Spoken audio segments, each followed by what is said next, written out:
Hello, good morning students. देखिए, आज हम जो टॉपिक आपको एक्सप्लेन करने जा रहे हैं वो है Kohlrausch law of independent migration of ions. बहुत ही इंपॉर्टेंट लॉ है और इस इंपॉर्टेंट लॉ को समझने के लिए हमको कुछ पिछले लेक्चर पे याद करना पड़ेगा। पिछले लेक्चर में हमने आपको बताया था कि डाइल्यूशन पर करने पर वीक इलेक्ट्रोलाइट और स्ट्रॉन्ग इलेक्ट्रोलाइट की मोलर कंडक्टिविटी किस तरह से इफेक्टेड होती है। तो उसमें हमने बताया कि जो स्ट्रॉन्ग इलेक्ट्रोलाइट ग्राफ से हमने आपको समझाया था कि हम अगर इस पे मोलर कंडक्टिविटी ले लें, इस पे कंसंट्रेशन का रूट ले लें, तो जो स्ट्रॉन्ग इलेक्ट्रोलाइट की मोलर कंडक्टिविटी का ग्राफ आता था वो इस तरह से आता था। ये किसके लिए था? स्ट्रॉन्ग इलेक्ट्रोलाइट जैसे KCl। इसमें क्या देखा कि जैसे जैसे हम डाइल्यूशन बढ़ाते हैं, पहले मोलर कंडक्टिविटी धीरे धीरे बढ़ती है और फिर थोड़ा सा इंक्रीज तेजी से होती है। और इस ग्राफ को अगर हम पीछे एक्सट्रापोलेशन करके ले जाएं तो यहां पर ये इंटरसेक्ट करेगा और ये किसकी वैल्यू को शो करेगा? लैम्डा नॉट m और लैम्डा इनफाइनाइट m। एक ही बात है। लैम्डा इनफाइनाइट m का मतलब है इनफाइनाइट डाइल्यूशन पर मोलर कंडक्टिविटी और लैम्डा नॉट m का मतलब है जीरो कंसंट्रेशन पर मोलर कंडक्टिविटी। मतलब कंसंट्रेशन जब अप्रॉक्स जीरो हो जाए या फिर सॉल्यूशन जब इनफाइनाइटली डाइल्यूट हो जाए। तो ये आपको हमने स्ट्रॉन्ग इलेक्ट्रोलाइट के बारे में बताया था कि इनकी जो लिमिटिंग वैल्यू है मोलर कंडक्टिविटी की वो निकाली जा सकती है। इनफाइनाइट डाइल्यूशन पर जो मोलर कंडक्टिविटी होती है that is also known as limiting molar conductivity. तो लिमिटिंग मोलर कंडक्टिविटी क्या है इसको भी समझिए। कहां तक डाइल्यूट करते जाएं? इनफाइनाइट डाइल्यूशन का मतलब क्या है? जीरो कंसंट्रेशन का मतलब क्या है? हम क्या करें कि किसी स्ट्रॉन्ग इलेक्ट्रोलाइट का जो सॉल्यूशन बनाया है उसमें डाइल्यूशन शुरू करते हैं, उसमें वाटर की क्वांटिटी बढ़ाते जाएं। तो क्या होगा? धीरे धीरे कंडक्टिविटी इंक्रीज होगी। और उस कंडक्टिविटी इंक्रीज होने का रीजन क्या है? स्ट्रॉन्ग इलेक्ट्रोलाइट आयनाइज तो पूरी तरह से होता है, तो नंबर ऑफ आयंस पर कोई फर्क नहीं पड़ने वाला है। फर्क पड़ने वाला है तो उनके बीच के इंटरेक्शंस पर। जब पास पास होंगे अपोजिट चार्ज आयन तो उनके बीच में थोड़ा सा इंटरेक्शन होगा। डाइल्यूशन बढ़ाते जाएंगे तो क्या होगा? इंटरेक्शन बहुत कम या नेग्लिजिबल हो जाएंगे। जब नेग्लिजिबल हो जाएंगे तब उनकी जो कंडक्टिविटी होगी उस इलेक्ट्रोलाइटिक सॉल्यूशन की वो मैक्सिमम होगी। तो आप क्या करें? कंसंट्रेशन को कम करते जाएं या डाइल्यूशन बढ़ाते जाएं तो धीरे धीरे कंडक्टिविटी बढ़ेगी। और जिस पॉइंट पर, जिस डाइल्यूशन पर कंडक्टिविटी इंक्रीज होना बंद हो जाए, वहीं पर लिमिट कर जाए, कांस्टेंट हो जाए, तो वही डाइल्यूशन हम उस इलेक्ट्रोलाइट के लिए इनफाइनाइट डाइल्यूशन कहेंगे। और उस पर जो कंडक्टिविटी निकल के आएगी वो कहलाएगी लिमिटिंग मोलर कंडक्टिविटी, क्योंकि वो लिमिट है। उससे ज्यादा आप डाइल्यूट और कर दें तो उसमें कंडक्टिविटी नहीं बढ़ रही है। इसलिए ये बात यहाँ पे बहुत अच्छी तरह समझ लें कि लिमिटिंग मोलर कंडक्टिविटी या इनफाइनाइट डाइल्यूशन का मतलब ये है कि डाइल्यूट करने पर जितनी मैक्सिमम कंडक्टिविटी बढ़ सकती है उसके बाद फिर उससे ज्यादा ना बढ़े, तो उसी को हम इनफाइनाइट डाइल्यूशन बोलेंगे। और उस पर जो कंडक्टिविटी निकल के आएगी that is called limiting molar conductivity. जबकि वीक इलेक्ट्रोलाइट के लिए ग्राफ कुछ आपने देखा वो ऐसा था कि वीक इलेक्ट्रोलाइट के लिए हमारा जो ग्राफ निकल के आ रहा था वो इस तरह से आ रहा था। और इस ग्राफ को आगे देखेंगे तो ये ग्राफ कैसा हो गया था? ये इस लाइन के पैरेलल हो गया था। ये आपके लिए किसके लिए निकाला था? CH3COOH। तो इसमें आपने क्या देखा था कि डाइल्यूशन बढ़ाने पर इनिशियली वीक इलेक्ट्रोलाइट का आयनाइजेशन बहुत धीरे धीरे बढ़ रहा था, जिसकी वजह से कंडक्टिविटी पर बहुत थोड़ा फर्क पड़ रहा था। लेकिन जैसे जैसे हमारा डाइल्यूशन बढ़ा तो वीक इलेक्ट्रोलाइट का आयनाइजेशन बढ़ा, नंबर ऑफ आयंस बढ़े और नंबर ऑफ आयंस बढ़ने पर इनमें कंडक्टिविटी फिर तेजी से बढ़ने लगी।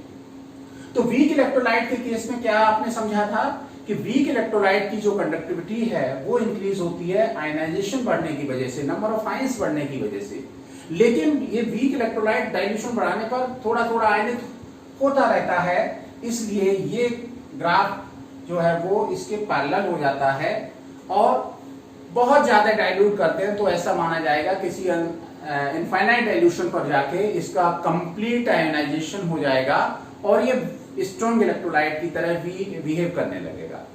तो लेकिन स्ट्रॉन्ग इलेक्ट्रोलाइट का तो ये ग्राफ इस पे इंटरसेक्ट कर रहा है, ये ग्राफ इस पे इंटरसेक्ट नहीं कर रहा है। तो हम वीक इलेक्ट्रोलाइट की लिमिटिंग मोलर कंडक्टिविटी को इस एक्सपेरिमेंट के जरिए इन एक्सपेरिमेंटल वैल्यूज के बेस पे नहीं निकाल सकते। तो इसी समस्या का समाधान करने के लिए, इसी प्रॉब्लम को सॉल्व करने के लिए कोहलराश ने ये अपना लॉ दिया है जिसे कहते हैं इंडिपेंडेंट माइग्रेशन ऑफ आयंस। ये इसलिए नाम ये रखा है इंडिपेंडेंट माइग्रेशन ऑफ आयंस क्योंकि जो आयंस होते हैं किसी इलेक्ट्रोलाइटिक सॉल्यूशन में, उनमें हर आयन की अपनी अपनी अलग अलग कंडक्टिविटी होती है और उनकी दोनों की आयनिक कंडक्टिविटीज का सम होता है total conductivity of that electrolytic solution. तो आइए इसको समझते हैं। ये तो हम लोगों ने पहले बता दिया था। तो आपने क्या समझा, लिमिटिंग मोलर कंडक्टिविटी का मतलब क्या हुआ कि वो डाइल्यूशन जिस पर जाके उसकी मैक्सिमम कंडक्टिविटी हो जाए, उससे ज्यादा और कंडक्टिविटी ना बढ़ सके, वो तो इनफाइनाइट डाइल्यूशन हो गया और वो कंडक्टिविटी की वैल्यू कहलाएगी लिमिटिंग कंडक्टिविटी, चाहे मोलर हो चाहे इक्विवेलेंट कंडक्टिविटी हो। अब हम कोलराश लॉ के बारे में देखेंगे कि कोलराश ने ये लॉ कैसे दिया। कोलराश ने क्या किया, कुछ इलेक्ट्रोलाइट्स के पेयर्स की मोलर कंडक्टिविटीज का स्टडी किया और वो इलेक्ट्रोलाइट्स की जो पेयर लिए गए उनमें क्या था, कुछ पेयर्स में कैटाइंस कॉमन लिए गए, कुछ में एनाइंस कॉमन लिए गए और उन पेयर्स में जो कंडक्टिविटीज का डिफरेंस था वो निकाल के देखा और उसके बेस पे एक कंक्लूजन निकाला। तो आप इस पॉइंट को देखिए कि कैसे कोलराश जो है इस कंक्लूजन पर पहुंचे कि उनकी जो मोलर कंडक्टिविटी है इलेक्ट्रोलाइट्स की पेयर्स की वो क्या है और उससे क्या कंक्लूजन निकलेगा, उसको समझने की कोशिश करते हैं। इलेक्ट्रोलाइट इसकी lambda naught M at 298 kelvin और उसका फिर हमने देखा डिफरेंस। हमने इलेक्ट्रोलाइट ले लिया KCl और ले लिया NaCl।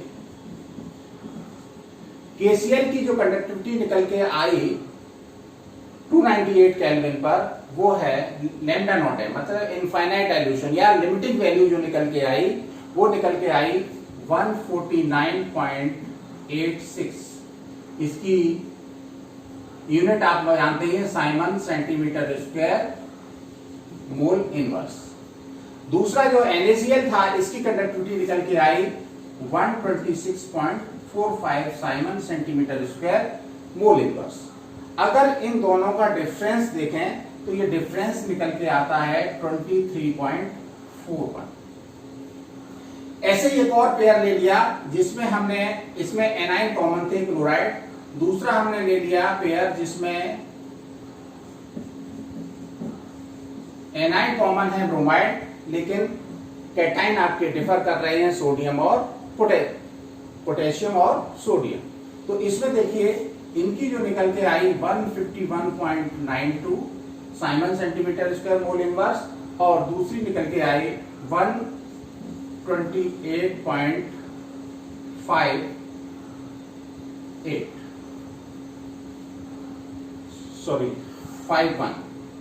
इनका जो डिफरेंस निकल के आया वो भी निकल के आया कितना 23.41।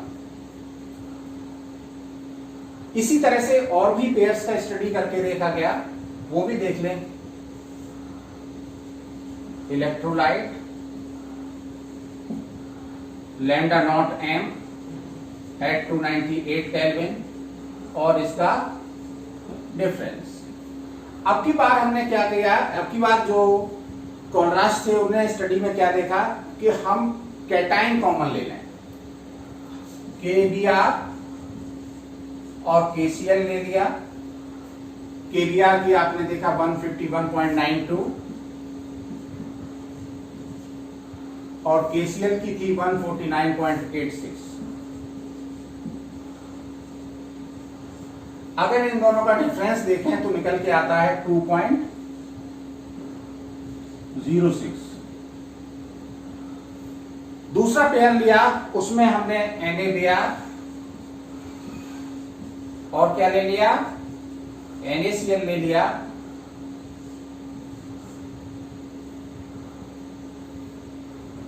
इन पेयर्स की मोलर कंडक्टिविटी आपने यहां से देख सकते हैं। NaBr की 128.513 और NaCl की थी 126.45। The difference in the molar conductivity of these pairs is also 2.06। तो ये जो पेयर्स की मोलर कंडक्टिविटी में डिफरेंस आ रहा है वो किस वजह से आ रहा है, कैटाइन डिफरेंस हो जाने की वजह से। मतलब के आयन और Na आयन की कंडक्टिविटी में डिफरेंस इतना है, Cl और Cl आयन की बराबर होगी। तो ये जो डिफरेंस आ रहा है वो किसकी वजह से आ रहा है, के आयन और Na आयन की वजह से आ रहा है। इसमें भी क्या है, Br anion एक जैसे हैं, केवल कैटाइन का डिफरेंस है। तो कैटाइन डिफरेंस की वजह से कंडक्टिविटी में डिफरेंस, एनायन और केआयन की कंडक्टिविटीज में ये डिफरेंस है। इसी तरह से यहां पर देखिए कि एनाइंस जो है डिफर कर रहे हैं, कैटाइन इक्वल हैं। तो ब्रोमाइड आयन और क्लोराइड आयन की कंडक्टिविटी में डिफरेंस ये है। इसमें भी ब्रोमाइड और क्लोराइड में डिफरेंस बराबर आया। इसका मतलब क्या हुआ, इसका कंक्लूजन क्या निकला? इसका कंक्लूजन ये निकला कि हर आयन का मोलर कंडक्टिविटी में एक डेफिनेट कंट्रीब्यूशन होता है। हर आयन की एक डेफिनेट मोलर कंडक्टिविटी होती है और टोटल मोलर कंडक्टिविटी जो होती है वो इन दोनों आयनों की या जितने आयन्स मौजूद हैं सॉल्यूशन में उन सभी आयनों की मोलर कंडक्टिविटीज का सम होती है। ये कंक्लूजन कोहलराश लॉ ने एक्सपेरिमेंटल बेस पर निकाला। दूसरी बात, ये सारा हमने स्ट्रॉन्ग इलेक्ट्रोलाइट के लिए लिया है। तो इन्होंने ये कहा कि जो स्ट्रॉन्ग इलेक्ट्रोलाइट हैं, ऑस्टवाल्ड डाइल्यूशन लॉ से alpha is proportional to root V, ये ऑस्टवाल्ड डाइल्यूशन लॉ है। तो इस लॉ के अकॉर्डिंग जो वीक इलेक्ट्रोलाइट्स होते हैं वो इनफाइनाइट डाइल्यूशन पर लगभग पूरी तरह 100% आयनाइज हो जाते हैं, तो वो भी स्ट्रॉन्ग इलेक्ट्रोलाइट की तरह बिहेव करने लगते हैं। इसका मतलब क्या हुआ? इसका मतलब ये हुआ कि स्ट्रॉन्ग इलेक्ट्रोलाइट भी, वो वीक इलेक्ट्रोलाइट भी स्ट्रॉन्ग इलेक्ट्रोलाइट की तरह बिहेव करेंगे। तो स्ट्रॉन्ग इलेक्ट्रोलाइट की जो आयनिक कंडक्टिविटी है वो उसका सम निकालें तो उस स्ट्रॉन्ग इलेक्ट्रोलाइट की टोटल कंडक्टिविटी निकल आती है। तो हम इसी तरह से इनफाइनाइट डाइल्यूशन पर वीक इलेक्ट्रोलाइट्स की भी आयनिक कंडक्टिविटी का सम करके उसकी मोलर कंडक्टिविटी निकाल सकते हैं, जो कि हम एक्सपेरिमेंटली निकाल नहीं सकते थे। तो क्या करेंगे, हम किसी वीक इलेक्ट्रोलाइट की मोलर कंडक्टिविटी निकालने के लिए उनके आयनिक कंडक्टिविटीज का सम करेंगे और वो इक्वेशन जो आएगी वीक इलेक्ट्रोलाइट के लिए उसको हम स्ट्रॉन्ग इलेक्ट्रोलाइट की चूंकि वैल्यूज एक्सपेरिमेंटली हम निकाल सकते हैं। तो स्ट्रॉन्ग इलेक्ट्रोलाइट के लिए जो एक्सपेरिमेंटल वैल्यू आती हैं उनकी अलजेब्रिक इक्वेशन बना के उनसे हम वीक इलेक्ट्रोलाइट की मोलर कंडक्टिविटी इनफाइनाइट डाइल्यूशन पर कैलकुलेट कर सकते हैं। तो ये तो आपका जो एक्सपेरिमेंटल डाटा है वो इस बात को प्रूव करता है कि जो इलेक्ट्रोलाइट की मोलर कंडक्टिविटी होती है उसमें हर आयन की अपनी अपनी कंडक्टिविटी का कंट्रीब्यूशन होता है और टोटल कंडक्टिविटी इनकी कंडक्टिविटीज का सम होती है। चाहे आप इसको नोट कर लें, हालांकि उसमें कोहलराश लॉ में इसको लिखने की जरूरत नहीं है, इसको तो समझना जरूरी है कि कोहलराश लॉ आया कैसे। तो चाहे आप नोट कर लीजिए जल्दी से।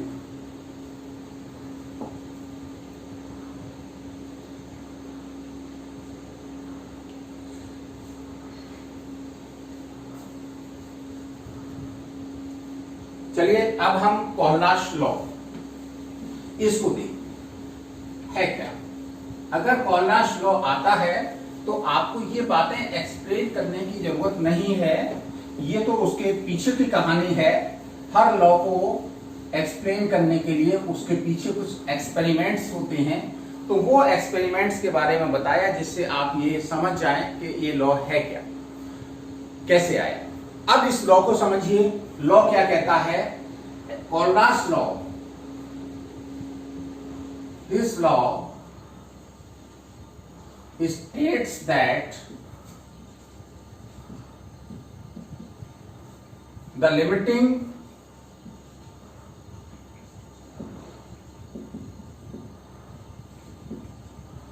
molar conductivity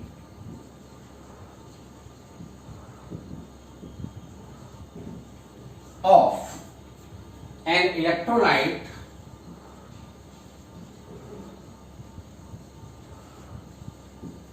is the sum of limiting ionic conductivities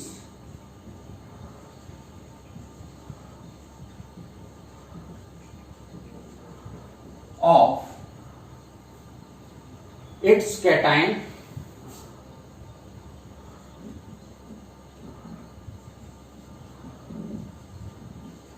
and anion। कब? जब हर आयन को, हर कैटायन एनायन को उसके नंबर ऑफ आयन से मल्टीप्लाई कर दिया जाए। Each ion, when each ion is multiplied by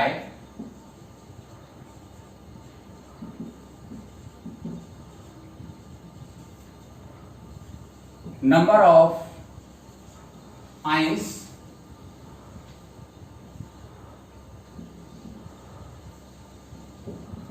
present in one formula unit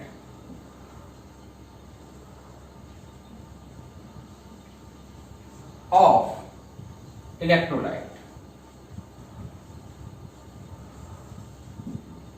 ये डेफिनेशन हो गई, बहुत सिंपल डेफिनेशन है कि किसी भी इलेक्ट्रोलाइट जो लिमिटिंग मोलर कंडक्टिविटी है इलेक्ट्रोलाइट की, वो उनकी लिमिटिंग आयनिक कंडक्टिविटीज का सम होगी। लिमिटिंग हमने वैल्यू बता दी कि इनफाइनाइट डाइल्यूशन या उस डाइल्यूशन पर जिस पर किसी इलेक्ट्रोलाइट की कंडक्टिविटी उससे ज्यादा नहीं हो सकती, वो हो गई उसकी लिमिटिंग कंडक्टिविटी। तो लिमिटिंग आयनिक कंडक्टिविटीज, आयन जैसे लिमिटिंग मोलर कंडक्टिविटी है वैसे ही आयंस की भी लिमिटिंग वैल्यू है, उससे ज्यादा उसकी कंडक्टिविटी नहीं हो सकती।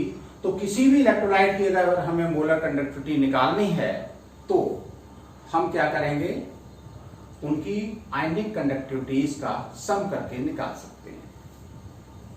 अब हम इसको मैथमेटिकली कैसे लिख सकते हैं? For example, lambda naught M of ax by equal lambda naught of, इसमें देखिए अगर हम ax by को आयनाइज करेंगे तो क्या होगा, x a आयन प्रोड्यूस होंगे और y b आयन प्रोड्यूस होंगे, तो इनकी लिमिटिंग मोलर कंडक्टिविटी क्या हो जाएगी, x into lambda not a ion plus y into lambda naught B ion. ये आपका हमारा एक जनरल इक्वेशन आ गया किसी भी इलेक्ट्रोलाइट की मोलर कंडक्टिविटी इनफाइनाइट डाइल्यूशन। ये देखिए कैपिटल लैम्डा है, ये स्मॉल लैम्डा है, तो lambda naught M of X B Y equal X into lambda naught A ion plus Y into lambda naught B ion. तो ये आपका लिमिटिंग मोलर कंडक्टिविटीज हो गई। अब आता है इसके एग्जांपल देख लें। फॉर एग्जांपल, अगर हमें lambda naught M of NaCl निकालना है तो ये इक्वल क्या हो जाएगा, ये इक्वल हो जाएगा lambda naught of Na ion plus lambda naught of Cl ion. ऐसे ही lambda naught M of BaCl2 निकालना है तो इक्वल ये हो जाएगा lambda naught of Ba plus 2 ion plus chloride ion कितने पैदा होंगे 2 into lambda naught of Cl ion. ऐसे ही lambda naught m of Al2SO4 whole thrice ये निकालना है तो ये हो जाएगा 2 into lambda naught Al plus 3 ion plus 3 into lambda not SO4 minus 2 ion. तो इस तरह से हम किसी भी स्ट्रॉन्ग इलेक्ट्रोलाइट की मोलर कंडक्टिविटी निकाल सकते हैं। तो वो क्या होगी, उनकी आयनिक कंडक्टिविटीज का सम होगी। अगर हम इनकी इक्विवेलेंट कंडक्टिविटी को देखना चाहें तो वो क्या होगी, lambda naught E of NaCl equal क्या हो जाएगी, लैम्डा नॉट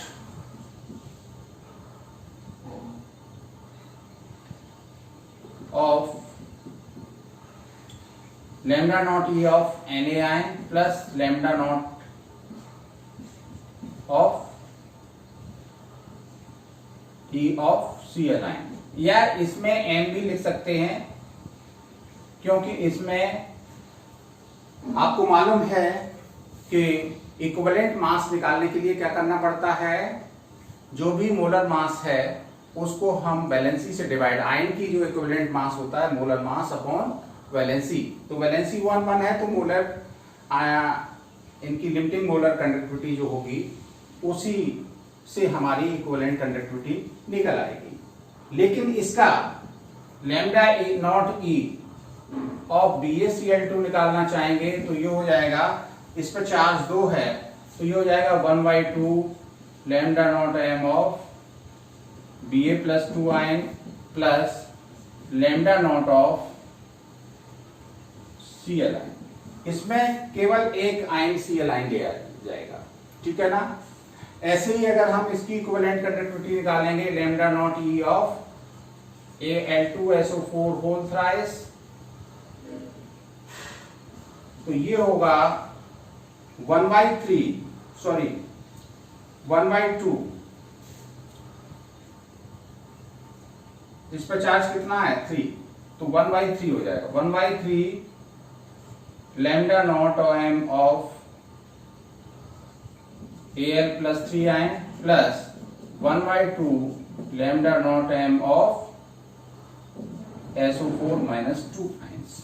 तो इस तरह से हम इक्विवेलेंट कंडक्टिविटी निकालने के लिए क्या करते हैं, जो आयंस हैं उन पर जो चार्ज होता है उससे डिवाइड कर देते हैं और सिंगल आयन के लिए कंडक्टिविटीज को देखते हैं और उनका जो सम होता है वो कहलाता है उनकी लिमिटिंग इक्विवेलेंट कंडक्टिविटी। हालांकि आपके बोर्ड एग्जाम्स में मोलर कंडक्टिविटी पर ही न्यूमेरिकल्स पूछे जाते हैं।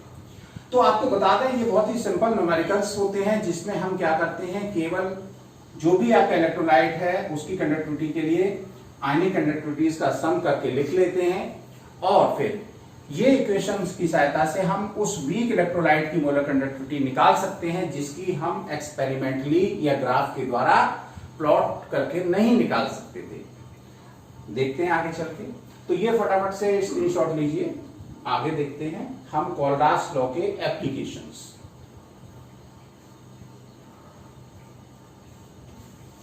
चलिए अब हम देखते हैं एप्लीकेशंस ऑफ कोलरास लॉ। एप्लीकेशन का मतलब है कि हम इस कोलरास लॉ का यूज करके क्या क्या और हम निकाल सकते हैं, दे आर एप्लीकेशन। तो सबसे पहला एप्लीकेशन या जो मेन मकसद था वो यही था कि हम वीक इलेक्ट्रोलाइट की मोलर कंडक्टिविटीज को कोलरास लॉ का यूज करके निकाल सकें। तो एप्लीकेशन ऑफ कोलरास लॉ, सबसे पहला एप्लीकेशन है वो है कैलकुलेशन ऑफ मोलर कंडक्टिविटी या limiting molar conductivity of weak electrolyte. Calculation of lambda naught m for weak electrolyte.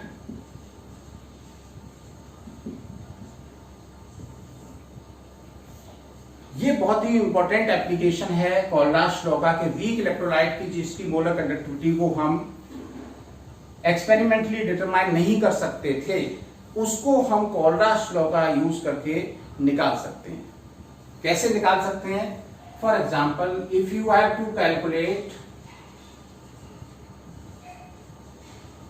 The molar conductivity of weak electrolyte CH3COOH, जैसा हमने आपको बताया था कि जो वीक इलेक्ट्रोलाइट है वो इनफाइनाइट डाइल्यूशन पर कंप्लीटली आयनाइज हो जाते हैं, और जब कंप्लीटली आयनाइज हो जाएंगे तो उनकी जो कंडक्टिविटी होगी, लिमिटिंग मोलर कंडक्टिविटी होगी, वो उनकी आयनिक कंडक्टिविटीज का सम होगी।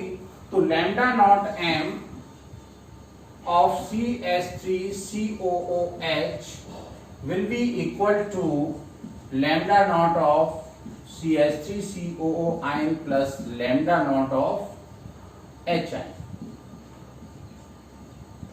Suppose this is equation A.